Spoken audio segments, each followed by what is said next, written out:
I didn't understand why I was supposed to be upset about aging. Karen Walrond is an activist, artist, and movement builder who is rewriting the midlife narrative to one of joy, grace, and growth. Her book, Radiant Rebellion, is a bold manifesto for turning aging into an audacious adventure of purpose and possibility. Oh my gosh, like, we really need to rage against this. This is toxic. And we're buying into it and don't even understand why. So when you look at raging against it, I guess step one is really like just pulling back the curtain and showing like, here's what's really happening. The world is a dark place. Like, we need to cultivate and create as many moments of light as we can. And as we get older, why would we ever say, I'm not going to try something and deny ourselves a potential moment of joy and happiness? I was celebrating my 20th anniversary. I was turning 55. My daughter was turning 18, my only child turning 18 and going off to college. And everybody, except for the 20-year marriage, everybody, when I would say any of those things, I'm turning 55, the reaction was, you okay? Oh, your daughter's graduating? Oh, how you doing? You okay?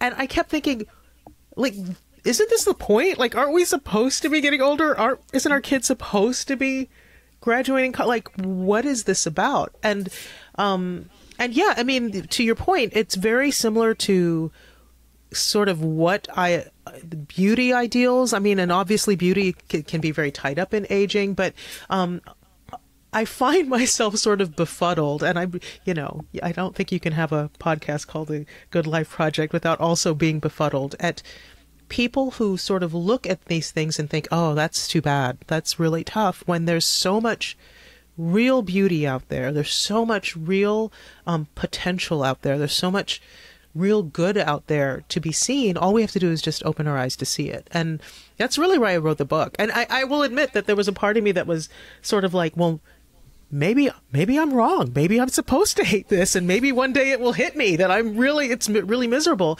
So how can I approach my aging to make sure that I never lose this feeling of excitement and the idea of the potentiality? And so that literally was sort of the exploration that I did in the book, and I'm still happy. So that's a good sign.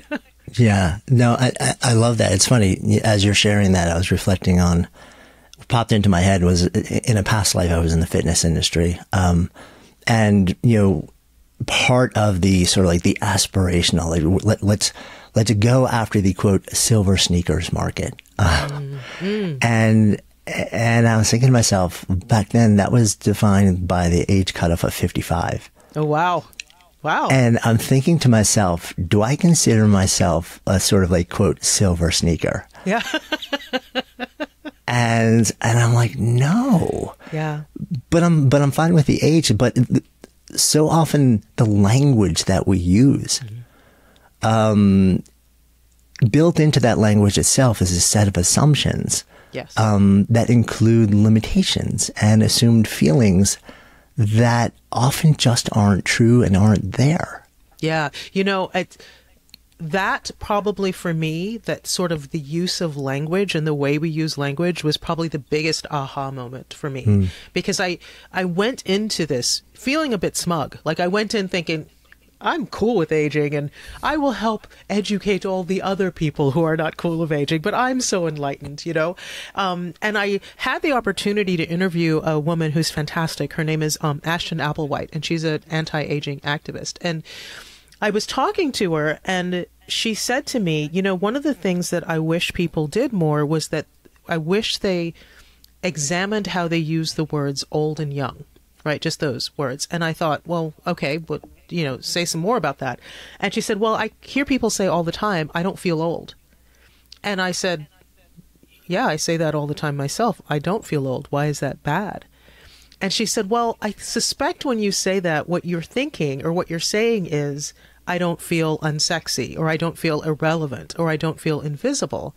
And she says, I don't know about you, but when I was 13, I felt unsexy, irrelevant, and invisible. Like, those words are not age related, right? And we so often use the shorthand of old is bad, young is good, and we don't even realize we're doing it. And it was sort of this big, oh my gosh, I am guilty of it as well. And even me, as healthy as I am around aging, like I still fall into that trap of ageist language. And, you know, I love silver sneakers. I think that's hysterical. I've never heard that before. But we just have this sort of shorthand of what all that means without even really interrogating what we mean when we use the words. Yeah, no, that makes so much sense to me. And it's, you know, the language is something that I think it gets handed to us and we don't ever get curious about it.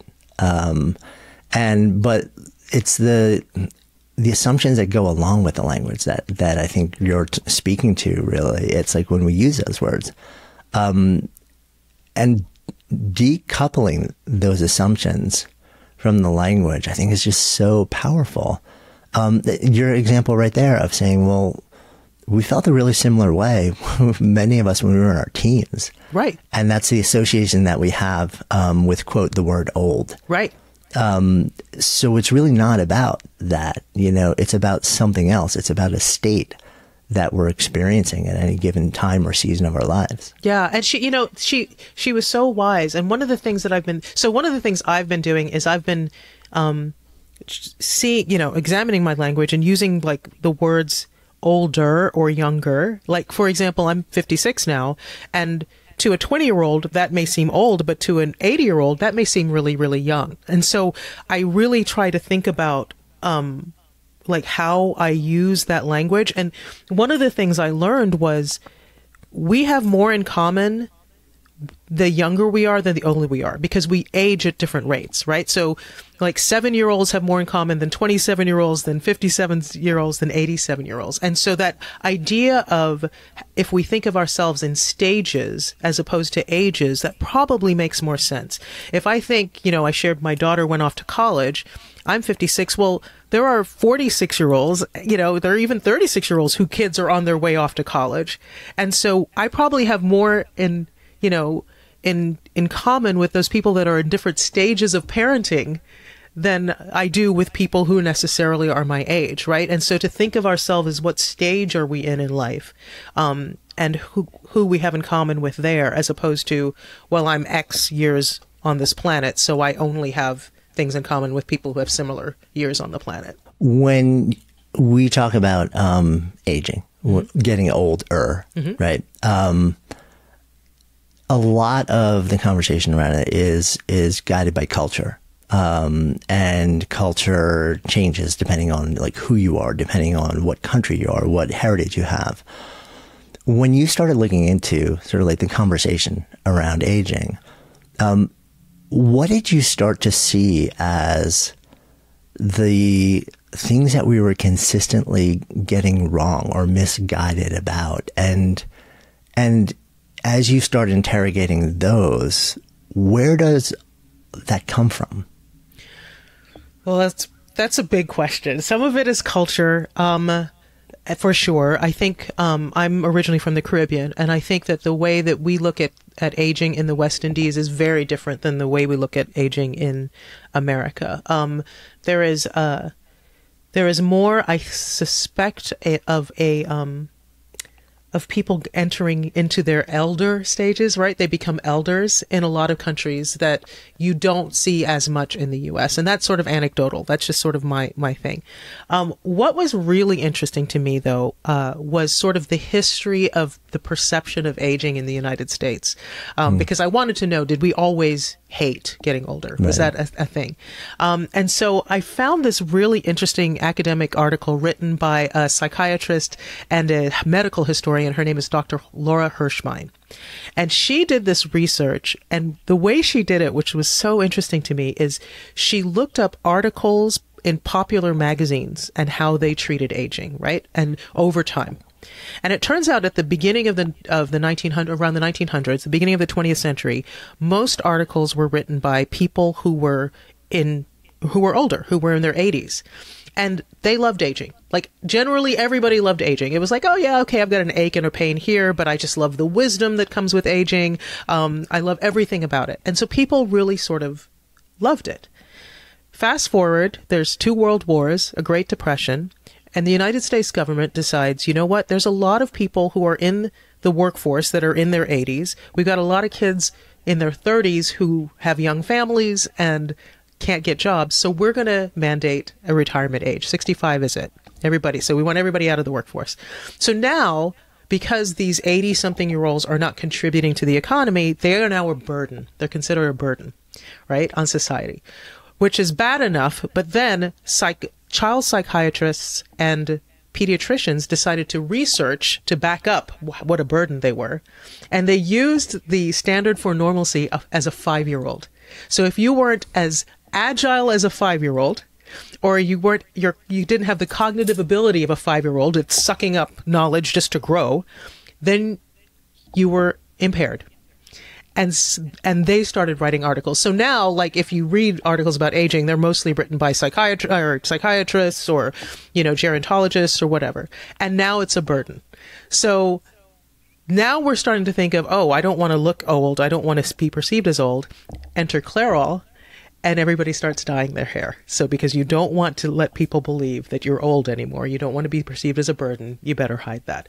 So interestingly, and that all happened in the first 50 years of the 20th century. So interestingly, it's not just sort of I just don't like getting older thing. It actually is baked into the culture in the United States that we think that older means irrelevant, older means a burden on society.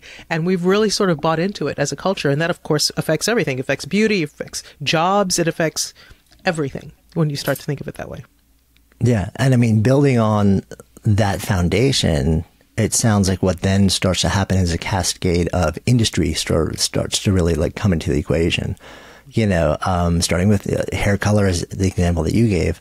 But I would imagine you could trace all sorts of other interventions where if the message becomes this is not the okay state to be in or the okay season of life to be stepping into, here are all sorts of ways that you can either stop the process or make it appear like it's not happening to others. So it's more sort of societally acceptable wherever you are. Absolutely. And it's $1 trillion industry, largely unregulated. And the target age is 24 years old is when they start to do that, which is bananas, right? Like it's 5 years from teenagerhood and you are now the target for the anti-aging industry. It's insane. I started writing this book thinking I was just going to be like, oh, it's fine. Don't worry about it. Aging. And I ended writing a book like, oh my gosh, like we really need to rage against this. This is toxic. And we're buying into it and don't even understand why. So when you look at raging against it, I guess step one is really like just pulling back the curtain and showing like, here's what's really happening. Like this is how the conversation has been controlled over a period of 3 or 4 or 5 generations now. Because the first step is, let's admit we have a problem. Yeah. It's like, it really felt a lot. I wrote about this recently. It felt like Neo taking the red pill, right? Right. like suddenly it's like, oh my gosh, we're in the Matrix and you can't unsee it anymore, right? Yeah. So, I mean, where do you go from there? Because for you, on the one hand, this is personal, like you're sort of saying, okay, so I'm at that age where I'm really just looking at all these different things, but there's a bigger thing going on here. You start to do the research and realize, there were government mandates and there were policy issues that completely changed the conversation around aging, which led to commercial industries building up around that. And now media over generations, which is sort of like reinforcing all of the messages. How do you even begin to think about raging against that? Yeah. Yeah. So it's, as with everything, it takes getting just really sort of curious and doing your own research in a lot of ways and understanding, like for me, the reason that I got really curious about it was because I looked around me and I saw people my age and older who were doing great things, right? They were starting new companies. They were writing bestsellers. Like they were doing really good things. And it just didn't jibe with the messaging I was getting. Like I kept seeing these ideas like, oh, you're in your mid-50s. So how good are you at technology really? And do you know what an app is? And I'm like, but Steve Jobs and Bill Gates, they invented this and they're older than me. So like that doesn't make any sense to me that we sort of think that. So really sort of getting very curious about it. And then for me, I thought, okay, here I am. I'm in relatively good health, right? What can I do to like see what the messages are, what is really I can expect as I get older, and what are the things that actually make sense for me as opposed to what Google tells me that I should do, like if you're a certain age. And so I started like talking to experts. I went to a nutritional neurologist and had blood work up and said, okay, where am I really? And what are the best things for my particular body that I need to do? I talked to people who were, you know, social workers, and I talked to clergy, and I talked to just people who were creating really new things, entrepreneurs, and really sort of went to them and said, how has aging changed the way that you do the work you do? How has your aging changed people's perception of you? And what have you done to sort of fight that? And ultimately, it's really about continuing curiosity. It's about being curious about the aging message, but also, you know, being curious about what you're capable of and what is it that you want to do. And what is it the things like, if you say, I want to learn how to surf and you think, oh, I'm too old for that. Like, what is that about? Like, what is that? What makes you think that that's the case? And what would happen if you just tried? And sort of really just getting curious and having a mentality of experimentation was really the way that it seemed to work for me. And it seems to work for a lot of people who I think age really, really well. Yeah, that makes so much sense to me. Yeah, I've had the really great blessing of being able to do this work for over a decade now. Mm-hmm. And many of the people who I've sat down with are well into their lives. I remember it was a year or two ago sitting down with somebody who grew up in the Bay Area. When I talked to her, she was in her late 70s, living in Maui, and she was excited for the conversation, but she was even more excited to wrap our conversation so she could go surf. Yeah, right. And she has, you know, like a shock of long, curly, gray hair. And before she was going to go surf, though, the conversation, and part of that was about how she was a part of the music scene in the Bay Area in the 60s and the 70s. And she literally hired Jerry Garcia and Pigpen to play her high school graduation before they were the Grateful Dead. And she was a part of it, and she just whips out a harmonica and just spends like a couple of minutes like with this crazy, amazing, deeply passionate blues riff on a harmonica. And having those conversations, it wakes you up to the fact that there is no one profile here. Yeah. And like you said, that I think it's so powerful to think about the fact that, you know, the younger we are, the more sort of like similarly we are in terms of like age biologically. Mm-hmm. And as we age, part of it is determined by genetics, but so much is life. This is one of the things you write about. I think you say 80% or so of how we actually move through the seasons of life is lifestyle and not genetic. Yeah, which is bananas. And also the thing that I kept coming back to was, like, for example, one of the ways that we think about things is like, I'll wake up, and I woke up this morning feeling really stiff, right? And I thought, whoa, I'm feeling really stiff. What's that about? And a lot of times I think people will be like, oh, getting older, right? Until you think, oh, wait, I took a Pilates class yesterday for the first time in my life. I just did something new. Of course I'm going to feel that. So there's so many times that even the slightest thing that we deal with, we think, oh, it's because I'm old, right? The slightest pain, the slightest ache, the slightest, oh, I can't remember where I left my keys. Well, I mean, I'm the mother of a teenager. She loses things all the time, right? Like the sort of the way that we think about things that are senior moments, or, you know, that we label so much, and understanding like, oh, you know what? There's no real reason why I can't try surfing. I actually just did a couple of months ago. So that's all. I mean, it's amazing you were speaking to a surfer.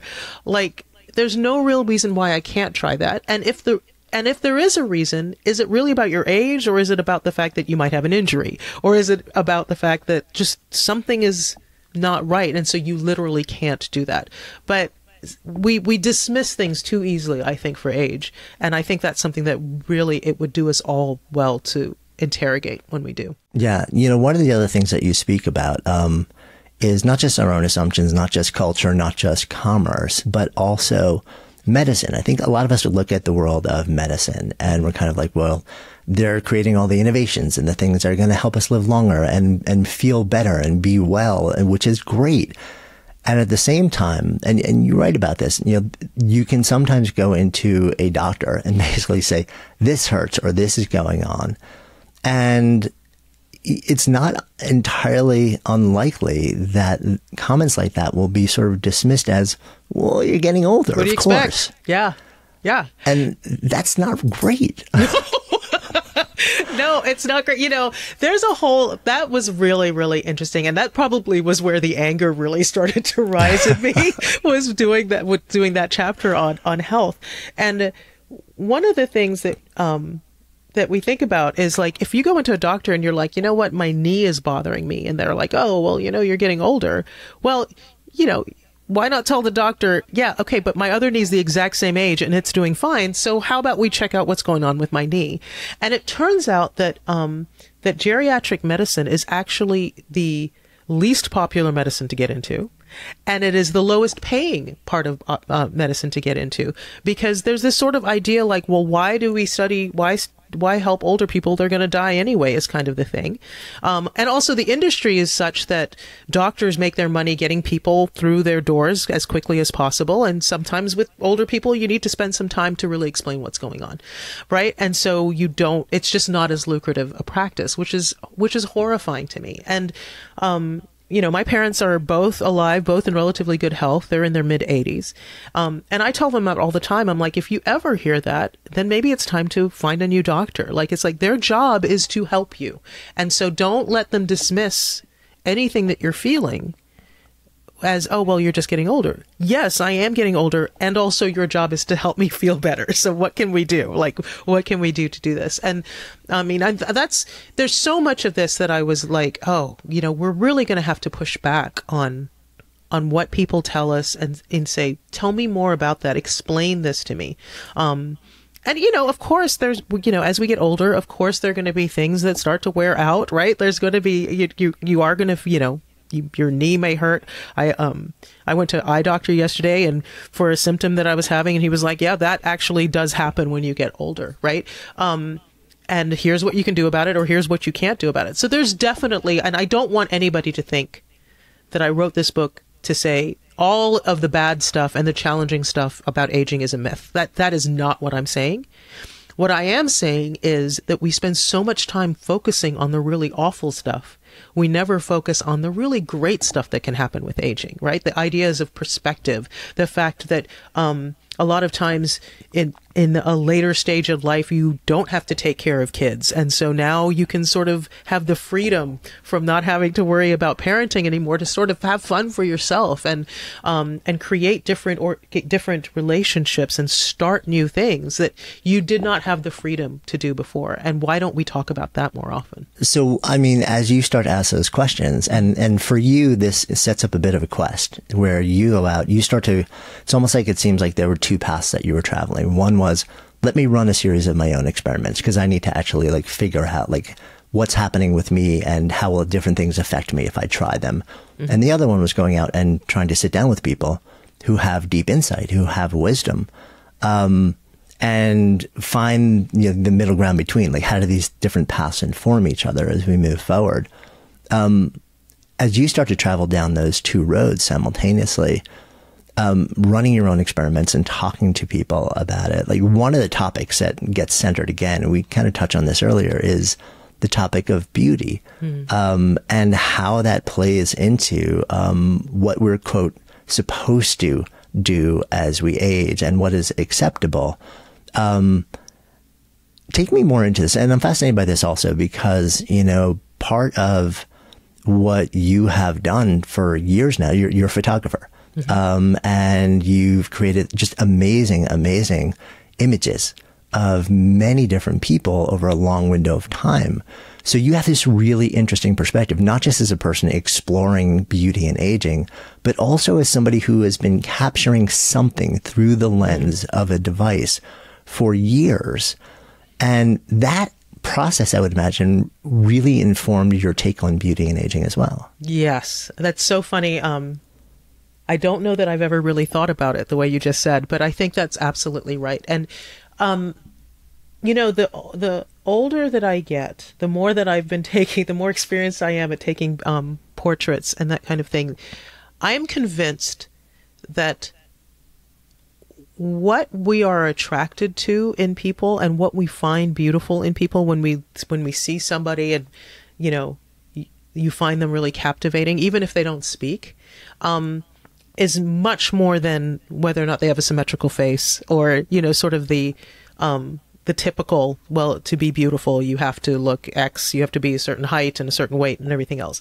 There is something about the essence of a person is that really is what it's partially confidence. I think it's probably largely confidence, but there's also warmth. There's also all these other things that when you see them, that's when you're like, that person is really hot, or that person is really beautiful, or that person is just mesmerizing, or what any of the words that we describe. And I think that thing, whatever that thing is, that doesn't really age, right? Like I feel like people who really are very, very have this grounded confidence in who they are and who they want to be and how they want to move through the world, and have that all sort of wrapped up in a kindness and a warmth.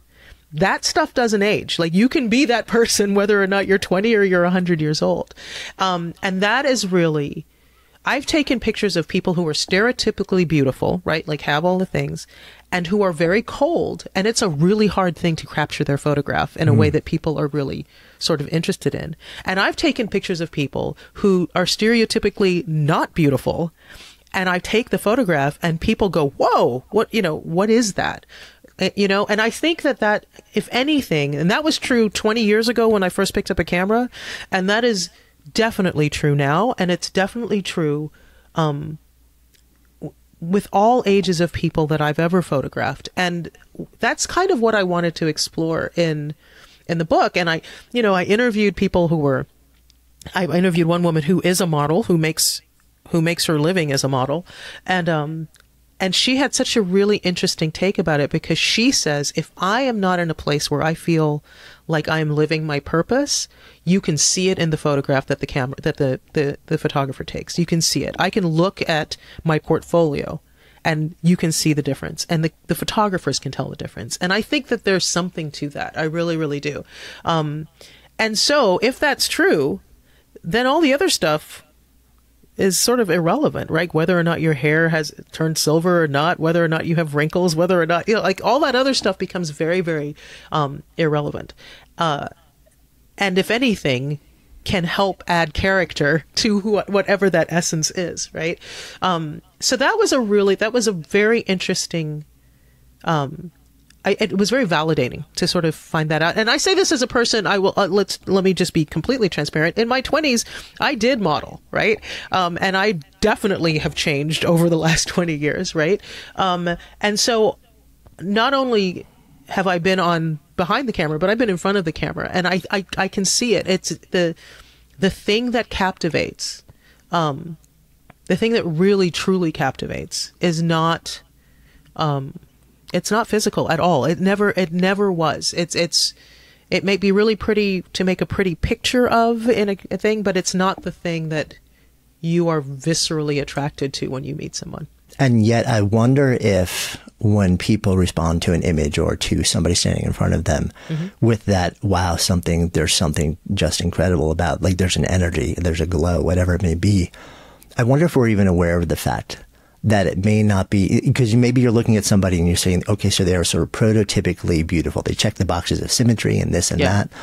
That must be what I'm responding to. But what you're offering is you're sort of inviting us to say, well, maybe get a little bit curious about that, because that's the obvious thing you may be responding to, but it's entirely likely that there's something else going on there. Yeah. I remember once when I was in my 20s, I was with a friend of mine, a guy friend of mine, and a friend of his was in town. She had moved out of town and she was in town. He goes, I want you to meet this woman. I think her name was Alex. It's funny. My daughter's name is Alex, so that's why I remember it. And I remember she walked in, and she was a fine looking person, but she was short. She wasn't like, this sort of statuesque person that you would expect to be a beautiful. And my friend, the guy, was absolutely stumbling over himself. They weren't dating. I don't even think he was expecting anything to happen, because she was just in town and she was leaving. But he was, and I saw it, like the way she talked, the way she moved, the way she was just captive. Even I was like, oh yeah, this person is something. And it had nothing to do with it. So just like you say, interrogate if the beautiful person, if what is it really? Like, I think we've all had experiences where we've been in the presence of somebody and you're like, man, this person is just bowling me over and I really don't even understand why, right? And I think that's when we're in that presence, that's the thing that we're talking about, that glow, that inner light is what I like to say. And the same is true, I think, with photographs. I know as a photographer, I can take a photograph and go and know when I've caught the light, right? Literally know when that moment has happened. And I'm like, there it is. That's the one that everybody's going to respond to in this portrait because I caught it, right? That's the thing that really makes them beautiful. And everybody has it. Everybody has it. Yeah, for sure. It's a matter of how do you elicit that. So part of this curiosity, for you around aging and beauty also leads you to make just some personal decisions, like to try something out. And part of that is like, what happens if I stop dyeing my hair? What actually happens if I let it just be the natural color that it is? I'm curious what that experience was like for you when you're sort of saying like, okay, I've been doing this thing for a long time, or I'm making assumptions actually. Yeah. So like, but I'm just going to quote buck convention. Yeah. Let me actually start to not just listen to the things that people are telling me, but what happens when I actually embody this. And one of the most observable ways to do that, if you're somebody who colors your hair, is to start to let it go natural. Yeah. Because everybody else can see that and can see it quickly. Yeah. Talk to me about what that experience has been like for you. Yeah. So I did dye my hair for a long time. At first, when I started dyeing it, I was probably in my 20s, and it wasn't to hide gray. It was just, I liked how my hair looked when it was extra dark, right? Like that was really sort of the thing. I was like, oh, I love how it looks. It looks like that jet black, it was its 80s and 90s, and I thought it would look really cool. And so I started doing that. And then as I got older, I felt like that color was a bit harsh. So I went lighter. So it was sort of a dark brown. And for me, what was really interesting was because, again, I wasn't a person that worried about aging, but I thought that's just what you do. That's part of grooming. Like part of what you do is you dye your hair. And I would see, so I started to see silver come in, but it was in like really strange places, like, and I thought, oh my God, if I let it go, it would look polka dotted and that would be really weird. And so I'm not going to do that.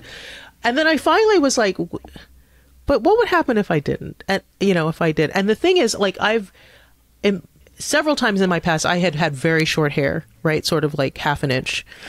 So I thought, you know what, if I don't like it, I'll just dye it and, keep going. So I cut it all off. Like a lot of people will just sort of let it grow out. I decided I'm just going to cut it off and start from scratch because I'm used to having really short hair.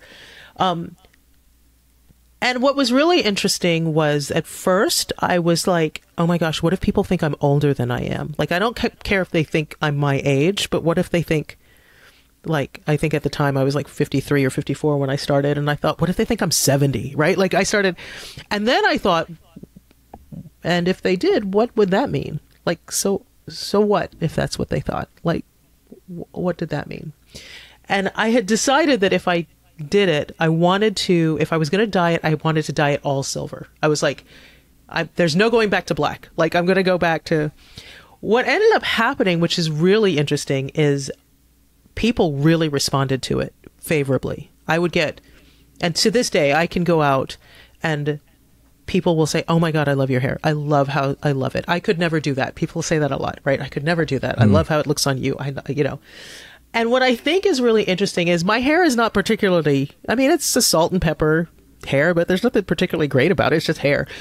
But I think people are really responding to the fact that I'm comfortable with it, that I'm, and I think that's, we talked about that with beauty. Like they're seeing somebody who's like, I'm good with it. And I might as well have dyed it purple or blue or any of the other things that you're like, whoa, I love that you did that. I could never do that. Right. And so that was really interesting to me. And I have, never had anybody say, wow, it ages you, which I think is interesting because I did expect that. Nobody said that.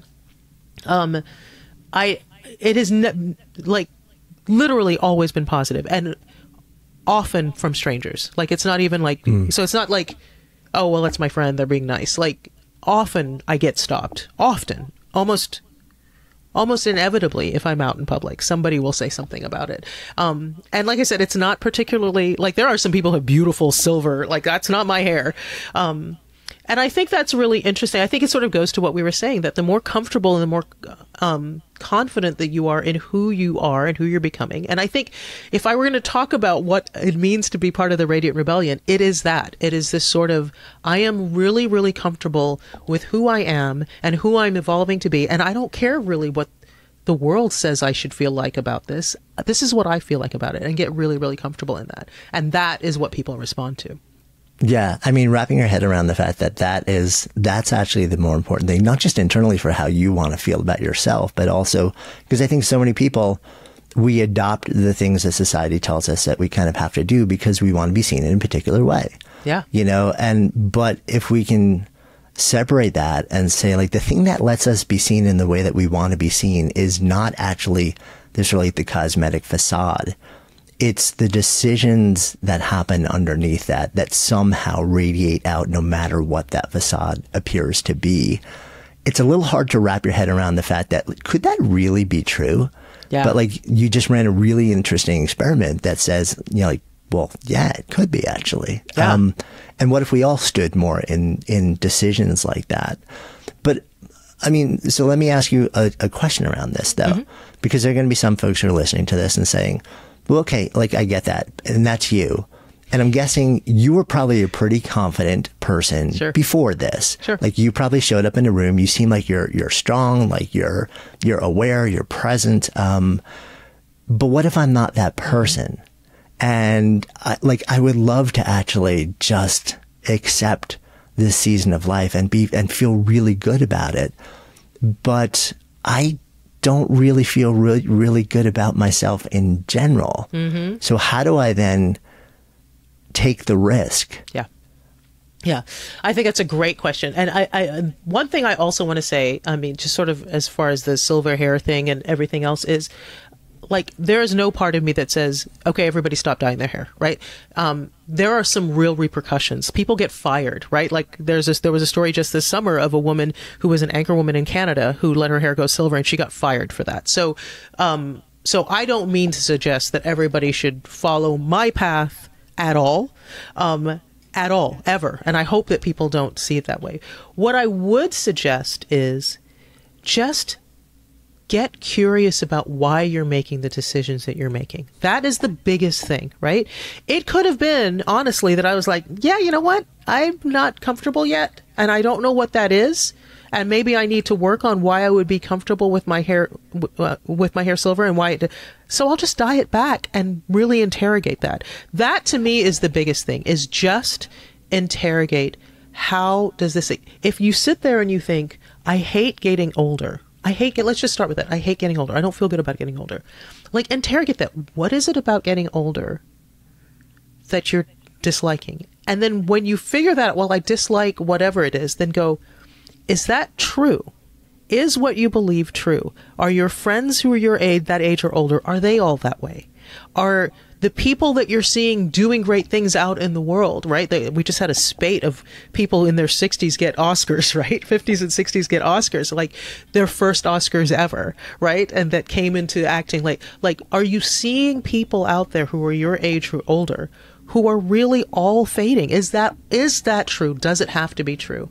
And then go see where that leads you. Because that's really all I did with the book. I was like, is that really true? Is that true? And figured out, more often than not, it wasn't true. More often than not, there was another thing. Or at least it wasn't universally true. It wasn't 100% of people. It was maybe it was only 20% of people. So what are these other 80% doing? That, I think, is the most important thing. And that's what I hope people do when they read the book. Yeah. And that makes a lot of sense to me. It's like the invitation is just like, accept who you are, accept where you are in your life, accept whatever feels right or not right or true or untrue to you. But at least start to ask the questions. Yeah. You know, one of the questions that you asked along the way also, and you kind of referenced this earlier in when you shared about this one woman who's a model who sort of like stepped back into it a little bit later in life, and she referenced purpose. And I think that's a part of the conversation that often gets skipped. And I think it depends. It's very generational also. Like, I'm Gen X. we were never brought up with the expectation of purpose in our lives. It was like, put your head down, like do the thing that you're supposed to do, follow the prescribed path. And, like eventually you'll get to check the box that says I'm done. Successful. Right. And for most who followed that, it hasn't worked out all that well. But purpose was never really part of the conversation. Now I think a lot of folks are really bringing it back into the conversation, and in no small part because we're realizing, like, but I did all the things that I said I wanted to do, and I don't feel the way I want to feel. Mm-hmm. And now again, you add that to entering like this next season of life, and saying, what do I want out of this? I am older now, and I'm going to God willing, keep getting older. Mm-hmm. And really inquiring into like, what is the role of purpose at this moment in this season in the way that I want to feel is so important. This is something that you really took a look at as well. Yeah, for sure. And honestly, it was a big part of the book that I wrote right before this, The Lightmaker's Manifesto, right? Which is about how to work for change without losing your joy. And it turns out, Viktor Frankl wrote about this beautiful Man's Search for Meaning, that really at the root of true, like deep, abiding joy often is purpose and meaning. And that's not to say that that there isn't challenge to it, but the idea of doing something for something bigger than yourself, that might be the secret sauce, honestly, right? That might be the secret sauce to living well. That may be the secret sauce to happiness. That might be the secret sauce to aging well, right? Is sort of figuring out a couple of things. One, what are the things that really sort of stir a passion in me, as far as it, and that passion could be anger. Like, what are the causes that make me think it's not right that things aren't this way, or it's so great when things are this way, right? Either one of those. And how can I be a part of that? And coupling that with, what am I really good at? What do people thank me for? And how can I use that thing in service of that cause? Man, that is the secret sauce. That to me is the way you live well. And that is the way aging is living. That is the way you age well, is really sort of tapping into, how can I help make the world the kind of world that I want to live in and that I want people coming up behind me want to live in? What is my small part? And that's a really, really big part of it, for sure. Yeah, I would imagine, and I think related to that also, I recently heard Arthur Brooks talking about significance as one of these things, which is really critical. And my sense is that when we get further into life also, things like purpose and significance, and I don't see them as the same. I wonder if you do. Purpose to me is a verb, it is something meaningful that you're moving towards. Significance is a feeling of I matter. Oh, interesting. And I feel like they're related but different, but also both really important. And my sense is that they become increasingly important also as we hit a point in our lives, even if we, God willing, it's 10, 20, 30, 40, 50 years down the road, but we start to sense that there's less road ahead of us than there is behind us. Yeah, I think that's right. I love that. I had not considered that. I think that's right. I think significance and purpose are different. I think that in many ways, and maybe I'm showing myself out, that significance can feel potentially more elusive sometimes. Like, I think that can be harder to get to, but I feel like purpose can lead to it, right? So I think that as you seek out purpose and seek out how to serve, and you start to see I'm making a difference, that feeling of significance can tend to grow, is what I feel like happens. And yes, I think as you get older, you start to think about both of those things more, but I don't think that there's an age you should get to before you start thinking about them. I think that the sooner that you start thinking about them, I know, my daughter's 19 and we talk about it all the time. And we talk about how also you don't have to have the answer to both right away either, right? Like, I think the goal is to keep experimenting and being curious about what it might be. Like that is a lot of it, is you don't have to know, well, my purpose is this right away. You don't have to feel like if I haven't found my purpose by X age that somehow you failed, or that you're insignificant. I think it's really the curiosity and seeing what feels right. And I'm going to serve in this way. And how did that feel? And what did that tap into? What gifts did that tap into with me that make me feel like, oh, I actually made a difference here? And if that didn't work, then you just pivot and you keep doing that. And I think that might be the gift of Gen X, because I think possibly that, you know, those of us who are in Gen X, we grew up with our boomer parents who probably had a job and stayed in that job for decades until they got the gold watch, right? Is sort of the thing. And we Gen Xers are sort of like, we'll try this, right? Like, let's try this next and let's do that. So I think that's sort of been the gift of our generation. And I hope that happens, that for the generations coming, that they take the lessons from that, because I think that's really quite a gift to be able to do that. Yeah, I agree. And we have daughters similar ages as well. And I look at that generation and I feel like there is such a focus on doing things that matter at that age that I didn't have. None of my peers when I was in, you know, like my late teens or even 20s really had any strong sense of. And yet I feel like the generation that's coming up now, it's so centered in their beings and the way that they make decisions about what they say yes or no to, or invest energy in, or completely reject, that it gives me hope. Yeah. And if those seeds can be planted, you know, like decades earlier in life, like imagine how that feeling will manifest and show up physiologically, psychologically, in terms of impact you make in the world and just passion that you bring to relationships and communities. I think I'm astonishingly optimistic and hopeful about that. You know, it's not really the flip side to the conversation around purpose and significance, but one of the other things that you sort of explore in the way that we think about aging is the notion or the role of play, the role of adventure, the role of discovery. And again, I think it's one of these things where we're so often we're kind of like, oh, I left that season of life behind me. But it's so important to the way that we step into the later seasons of life. I mean, it is so, and I will say that I'm very lucky that I have a dad who actually makes an appearance in this book, who has been a great model for me about curiosity and trying things. He's in his 80s. He rides his bike 20 miles every like other day, and like sometimes I want to tell him, Dad, I wish you would slow down. Like, you're scaring me, right? With all of these risks that you're taking.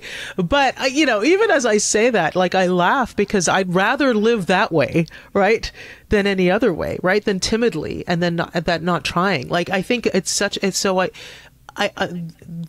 am a little spoiled that I've had that modeled for me as already. But for me, the thing that I think is really interesting is, I mean, let's just talk about this podcast, for example. Like, when 20 years ago, if somebody said, hey, you know what?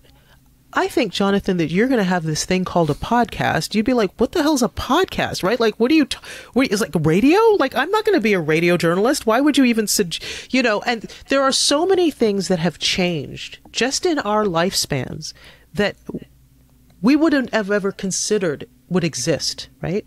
So why should we stop trying new things when things change? The world around us changes so rapidly, and the opportunities that the world creates for us just changes so rapidly. Why would you stop that? Like, that to me is like, that's not fun. you know, like that's where the fun is, right? Is like seeing how things are morphing and changing and being a part of that. You know, if you had told me that I would be a writer, like I was an engineer 20 years ago, like if you told me I would be writing books, I would have said like, okay, why would I do that? I have a job, right? Like that would have been sort of my thought. And my life is so much richer for having tried these things that it would have seemed so weird. So why would I stop doing that? And why should anybody stop doing that? Like, the worst that's going to happen is that you aren't interested in it. So then you move on to something else, right? Like that to me is just so much of what brings moments of joy, that play, that experimentation. Like, those are how you cultivate moments of joy. And if there's one thing, one learning I think I've had in doing the work that I've done for the last 20 years, it's that joy and happiness, I think I used to think that you live your life and hopefully joy and happiness will find you. And what I have learned is that joy and happiness require work. Like, you have to work for it. You have to work to create those moments that really light you up. And as we get older, why would we ever say, I'm not going to try something and deny ourselves a potential moment of joy and happiness? Like, the world is a dark place. Like, we need to cultivate and create as many moments of light as we can. Like, just for our own sanity, far less for making the world just better.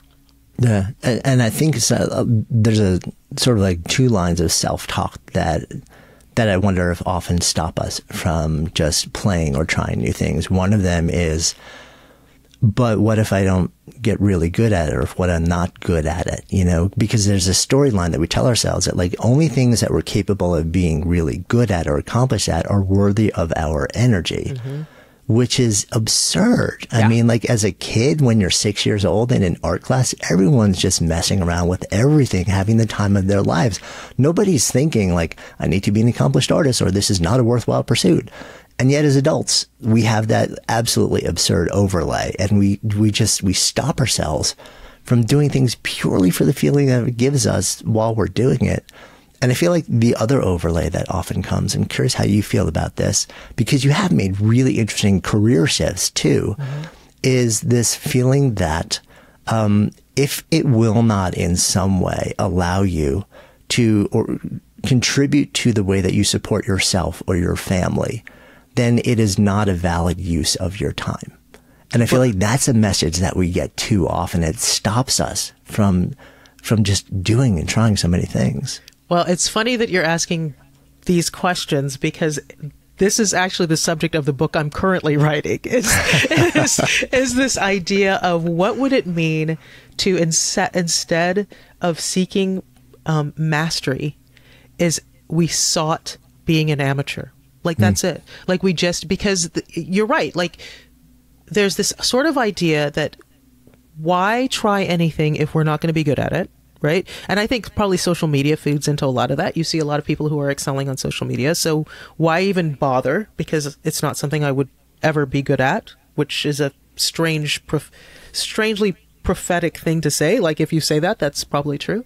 And then the flip side of that is, okay, you're trying something, you get really good at it. How are you going to monetize it? How are you going to make it to be, how are you going to become famous with it? Right. And to me, what is wrong with trying things just because they're fun? And maybe other people don't have to see it. And maybe like it just brings you pleasure. It just brings you joy. One of the things that I do a lot on social media, I have started as part of the health chapter of this book, is I started hula hooping. And so I hula hoop several times a week. I am not a good hula hooper. Like, I can keep the hoop up, but I'm not doing tricks. I'm not spinning it over my head and spinning it off my leg and doing dances, and like, I'm not doing that.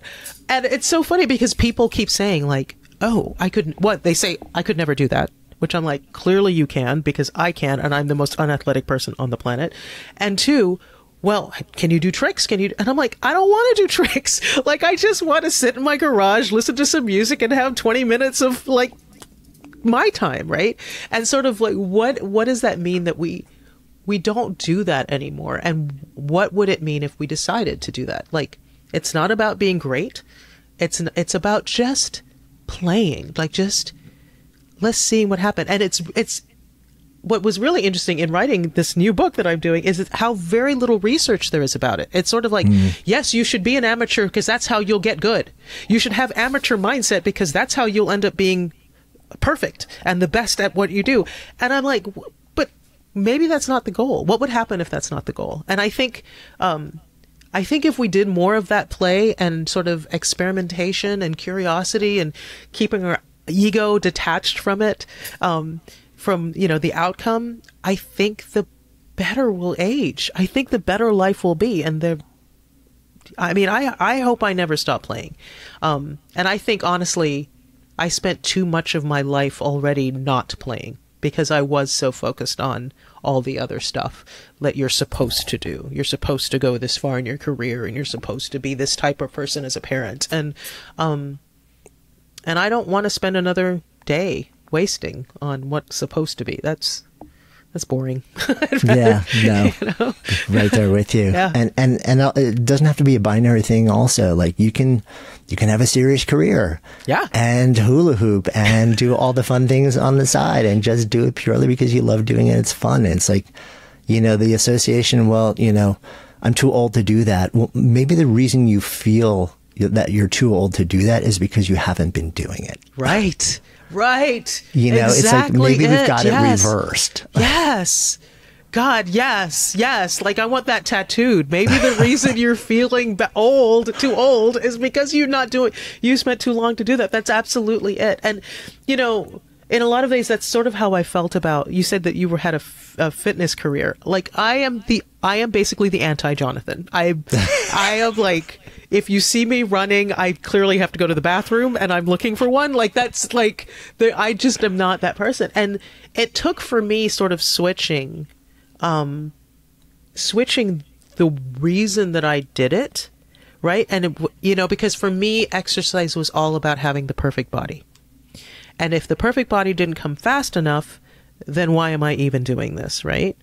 And it was really through the writing of this book, because I decided I was going to do this because movement is what they say you have to do. And I'm going to do this for the length of time that And suddenly I found out that I was moving, and I call it my movement practice. I don't call it exercise because that's really hard, but I was moving 5 days a week, and I was doing it in just things that I wanted to do. It wasn't like, okay, I've got to jog a 5-minute mile or, like that was never it. It's like, what happens if the reason that I haven't been an athlete is because I never tried, and the reason I didn't try is because I had this sort of preconceived notion of what that was supposed to look like, right? And, I mentioned I took a Pilates class yesterday for the first time, and the instructor, she said, do you exercise? And I said, yeah. And she goes, well, what do you do? And I said, well, I jump rope several times a week, and I walk a few miles a day, and I hula hoop, and I also have a rowing machine. And she was like, oh my God. And I was like, I know, like who would have ever thought? But it's because I never really thought of it as my workout. It's like, this is how I exorcise the demons from my head. This is how I make myself, this is how I have stress. And so I need to move to work the stress out of my body. And that's it. And I never think about it anymore as it means that I have to look perfect anymore. Like, and the minute that I start to do that again, I promise you I'll never do it again. Right. Because that's hard. If that is my motivation, for me, it's never going to work. Now, for some people it may work. It's never going to work for me.